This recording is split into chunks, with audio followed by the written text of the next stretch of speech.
Halimaw si Kevin Kiambao, tatlong player ng kalaban ang gustong i-posterize. Solid ng highlight sana yon mga idol, pero hindi pa rin makapaniwala doon ang Koreanong fans. Napaflex naman ng muscle doon si JD Kagulangan, tuwang-tuwa ang mga Koreana kay Kabayan. KBL match-up sa pagitan mga idol nina Kevin Kiambao at JD Kagulangan, battle of rank 6 and 7 sa ongoing season. Parehong starting unit ang dalawa nating kababayan. Well, eto opening ng frame, KQ with a hard drive to basket and easy layup, first field goal of the game. Habang sa kabila naman mga idol, agad na imintes ni JD Kagulangan ang kanyang first 3-pointer attempt at sinupalpal pa ni Kevin Kiambao ang kanilang local player doon. Yun nga lang, small run mga idol ang visiting team with the back-to-back 3-pointer to take the lead with 3 points advantage at gandang assist low pass ni Kagulangan, alley-oop dunk pa sana doon ang local player ng KT Sonic Boom. Under 3 minutes mark kung saan down by 2 points ang lamang ng bisita, muntik pang mang-posterize etong si Kevin Kiambao at mula pa sa back-to-back field goal ni Kabayan, tabla sa 12 ang talaan doon sa scoring. Grabe yung hustle ngayon ni KQ in terms of offensive play, 6 points sa first quarter, pero mainit dyan mga idol ang rookie ng kabila mula sa bench. Back-to-back tres ang pinokol, kaya abante sa 6 points ang kanilang kalamangan, 17-23. Second quarter, sinimulan agad dyan ni KQ ang laban mula sa outside shooting, pero nakakasagot din kaagad dyan ng former NBA player na si Derek Williams,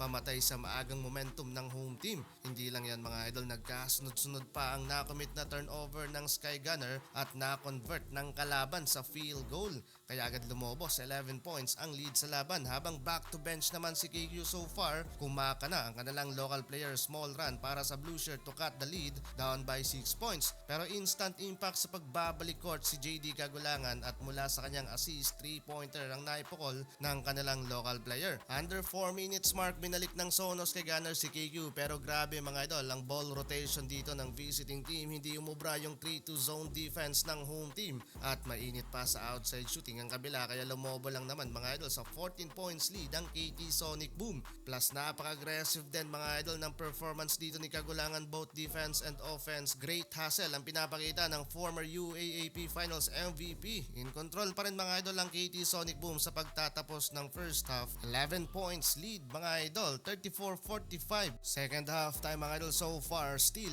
alat pa rin mga idol ni Kevin Kiambao sa outside shooting. So far meron pa lang siyang isang success 3-pointer out of 5 attempt. Samantalang in rhythm pa rin dyan mga idol ang visiting team na kumaka na sa field goal. Laging naiiwang bukas mga idol itong mga local player ng kalaban sa outside shooting, kaya balik na naman sa 14 ang lamang ng bisita. After timeout, another turnover na naman para sa home team and steal and open layup ng rookie ng kalaban. Grabe, umabot ng 19 points, biggest lead so far ng KT Sonic Boom. So far leading scorer ng home team si Kevin Kiambao na may 11 points, 1 rebound and assist.